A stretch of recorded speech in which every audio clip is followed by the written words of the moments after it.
just so I can say I did it by the end, I want to give you the opening lines to a poem, and I'm going to finish off my speech with the same poem. And I think I've read this poem out before on World Day. It's called Ode to a Mouse by Robbie Burns. Beautiful poems that man wrote, beautiful gentle heart. And he wrote the poem, he was going along one day in his field and he was ploughing he was harvesting the wheat. And he cut his sides across the wheat and he damaged a mouse's nest. And it's the poem about that, basically in the apology and the little discussion he had with the mouse. The reason I picked this, because most animal experiments are conducted on mice now, and I'll go into this later when I conclude in a roundabout way. So here's the opening paragraph. Small, crafty, cowering, timorous little beast, oh what a panic is in thy breast. You need not start away so hasty, with your hurrying scamper. I would be loath to run and chase you with murdering plough staff. I'm truly sorry man's dominion has broken nature's social union and justifies that ill opinion which makes you startle. Think about that. He's apologising to the mouse for we broke the social union and he's apologising for making that mouse startle.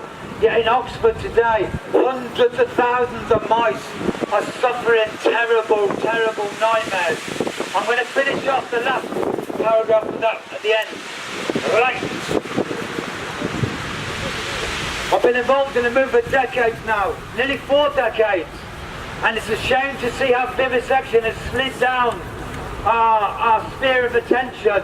The animal liberation movement was begun on the horrors of vivisection, but we've let it slide. Isn't it brilliant? Like I said, now we can go to the supermarket and I can complain about there not being a vegan pizza.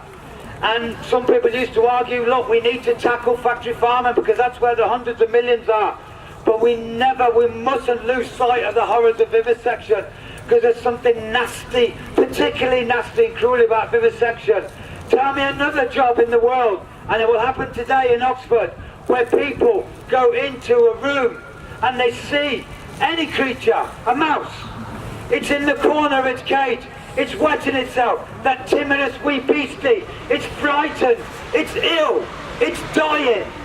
Tell me a job in the world where they go in and they make it worse. I'll tell you one other job that I know of. A torturer, say in some Saudi Arabian state or in a rendition centre. They'll go in the room, someone is cowering, someone's please don't hurt me. They've already got their teeth out and they'll get the pliers and they'll take their fingernails out. This is the level of vivisection. Vivisection shocked Victorian society when there was a few mad professors knocking nails, putting dogs across tables and doing it publicly. It shocked Victorian society. If you'd have had a demonstration in Victorian England, there would have been 5,000 of us here. There was massive controversy about it. That's why we have people like you mentioned, Lord Alden. People were shocked when vivisection took place openly. And what have they done? Just surrounded themselves in secrecy and closed doors and barbed wire. But in the 70s we smashed those doors down. We broke that secrecy. Undercover investigations and smashed that secrecy. And when we exposed it, my God, it's shocking. You cannot compare animal abuse. But there's something sick. Gandhi called it. Imagine the crimes that Gandhi witnessed. He called vivisection the blackest of all crimes. We've got to put it back up. We've got to put it back in attention. And that's why we can't just have a World Day for animals. Let's keep it posted now, because the way we communicate isn't to each other. It's through social media. I won't complain about that now because I got sucked into it myself. But let's not do it on a World Day. Keep vivisection in there in our posts. It's what began. It's what got people started in the Victorian times against vivisection, and it's what rebirthed the animal rights movement. When Ronnie Lee got sentenced, put in prison in the early 70s, it was for experiment, it was for liberating mice. Maybe if he'd have been in prison for liberating dogs, people would understand it. But people were shocked, hang on, someone's gone to prison there because they care about mice. What's this all about? I've known the people that joined the movement. Mel knows him, a guy called Mike Dunn. I went to prison with him for raiding laboratories. He used to run a chain of butcher shops. And someone gave him a leaflet one day, vivisection. He thought, this isn't true, this can't be happening. And it's happening, and it's happening today. And I wish I could give you some good news. I'll give you some good news in a minute. But vivisection is increasing. When me and Mel joined the movement, there were 6 million animals being killed through direct action, through smashing those doors down, through loads of us going to prison, through Barry Horn dying on a hunger strike. About vivisection, we brought the numbers down to 3 million fucking numbers. One death is a statistic, is a tragedy. 1 million deaths is a statistic. But vivisection figures are going back up again. I was hoping I was going to see maybe 3, 4, 5, 6, 7,000 people here today. But we'll do with what we do, and we'll wake Oxford today. But we've got to bring vivisection back in, and we've got to stop it. And none of this is in my bloody notes.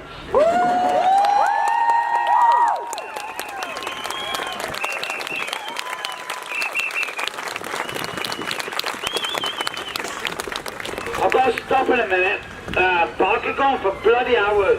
If anyone wants me to come to your town and do a talk about anything, vivisection, Buddha, yoga, please ask me, I'll come.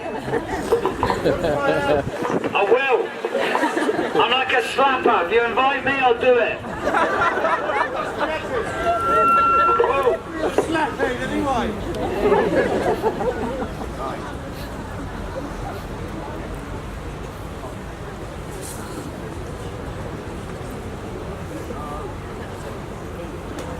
Why is it all over my face? Here you go.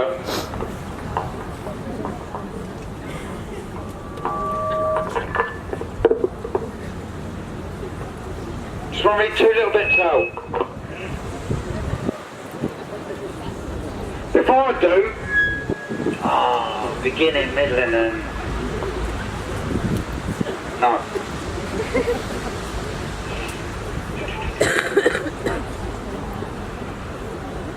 This is an investigation a couple of years ago into Imperial College London. It identified, because vivisection's proper closed doors, MPs, police have got no access to it. There happened to be a report here because they had an ethics committee. Oxford has got nothing like that.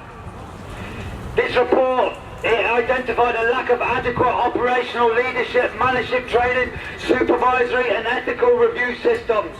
Basically, it was a hellhole under no management at all. So let me read you something out that I found about Oxford University yesterday.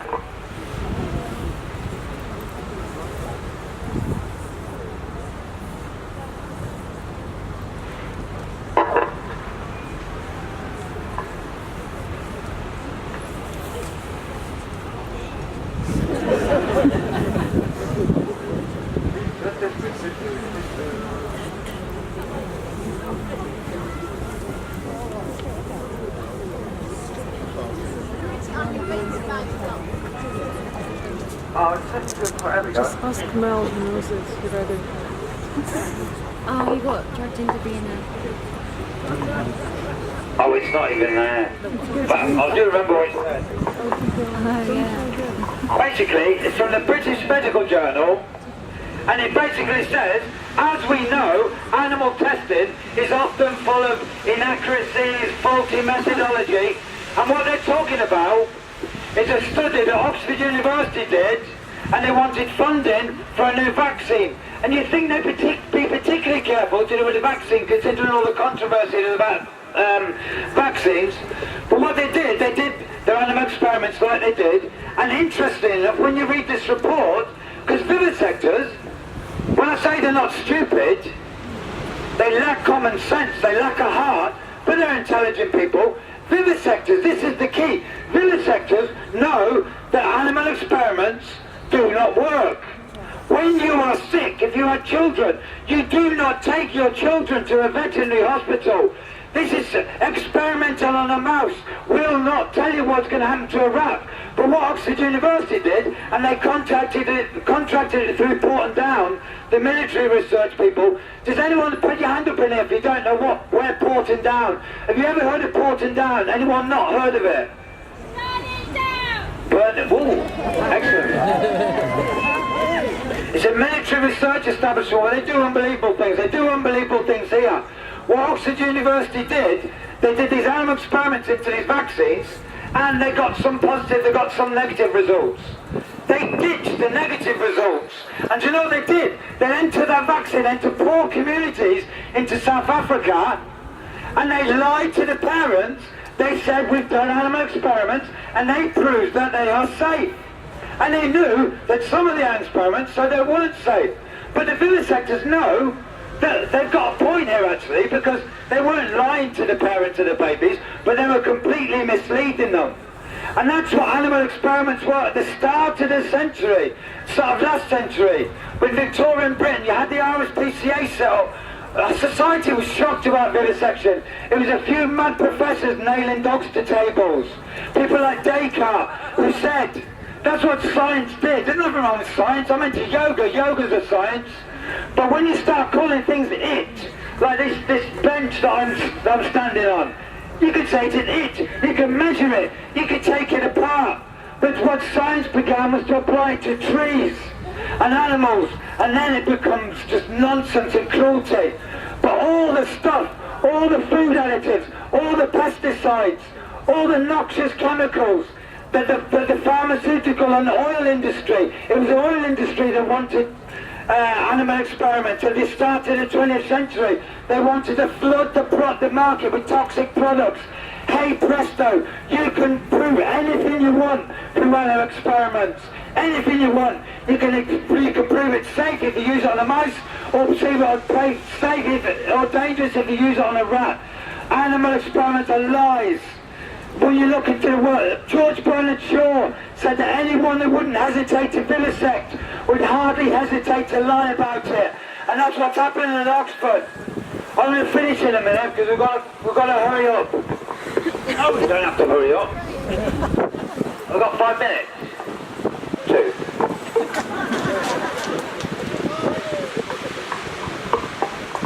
The liars. Dirty fingers and dirty pies. I'll tell you about this piece of cloth in a minute. I've got a problem with science. I like science. But science without a heart, yoga's a science. Tried and tested. Does what it said on the packet. Promotes health. Promotes life. Encourages life. Has non-violence. Ahimsa at its core. But what happens when you just take the violence out? I posted some animal abuse on my Instagram page last night. I never post animal abuse footage, but today was coming up. And this sort of ties in with something. Finally I'm going to tie something together.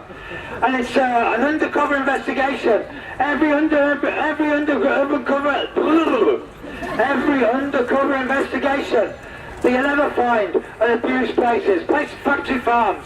You'll get it in old people's homes. And you'll always get it in vivisection laboratories. It's not just worse than what you thought, it's always worse than what you thought. Because you'll see amazing cruelty that you won't see on the streets, behind closed doors. Very important, when cruelty and science go together behind closed doors. Lethal combination. And what you see on the Huntington video, cruelty, yelping, the animals are dying, they're being poisoned. But you'll also see utter callous brutality. You see the workers picking the dogs up. Those dogs have got one defense, those beagles. Beagles are used, not for scientific reason, because they're passive nature, because they're gentle and they don't bite. You can see the beagles being picked up, shaken, full-on punches to the face. I'm getting fucking angry now. You're annoying me. It's shocking. But the normality of it in that room, when the other people are looking on, they're just looking on, it's normal. And it happens today in Oxford University. That's why I don't get how we do it.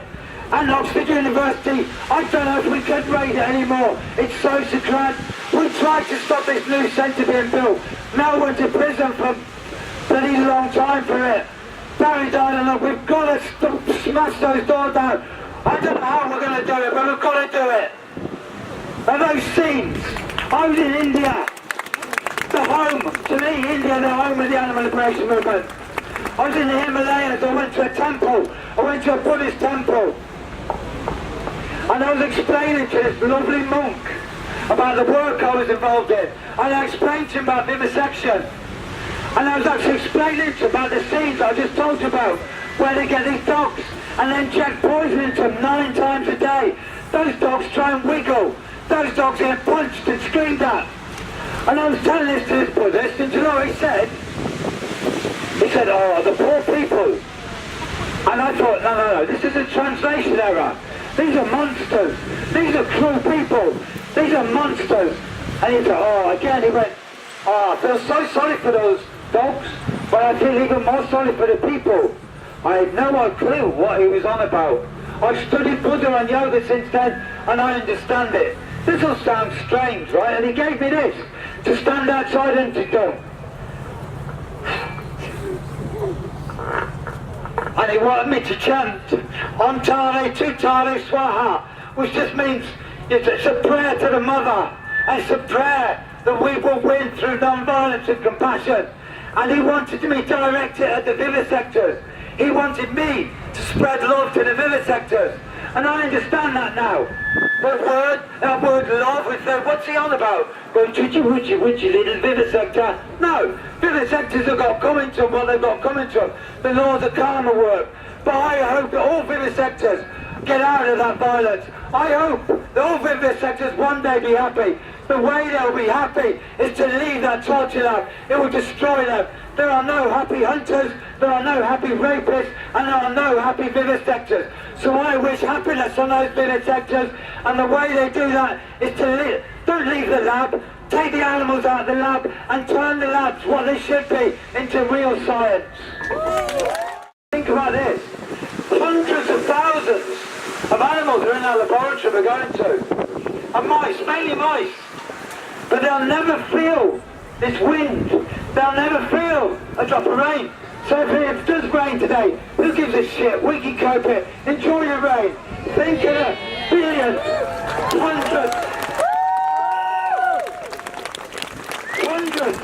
hundreds of millions of chickens who never feel a drop of rain in this country. What a scandal. And wow, we've got a lot of hard work ahead of us. We stand on the shoulders of giants, of previous animal liberation campaigners, and we've got to do more. Right, here's the last paragraph.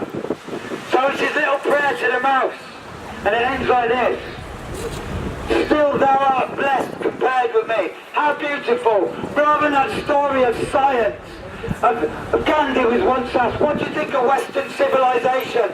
And he said, I think it would be a very good idea. What about Robert Bruce saying to the mouse, you're blessed compared with me. The present only touches thee, but hark, I backward cast my eye. Oh, prospects clear, he looks back at his dreary life, but then he says this to the mouse. And how was he to know about the nightmare? They call Oxford the town of dreamy spires. It's a place of nightmares. Let's wake up Oxford today, but listen how he finishes his poem to this mouse. Oh, forwards though I cannot see, I guess I'm fear. And he was right to fear the future for those mice, because it's a nightmare. Oxford is one of the world's black hearts of vivisection. When you go on demos, now we're used to getting a lot of public sympathy. When we do the Animal Rights March in London, you can feel the love. And hopefully people will feel the love. But let the people of Oxford today also feel our anger and our heartbreak. And you'll find a lot of snotty faces looking at you. Because basically, let's cut the shit. The Oxford and Cambridge, the old boy network, they're up their arse and they're arrogant. But you don't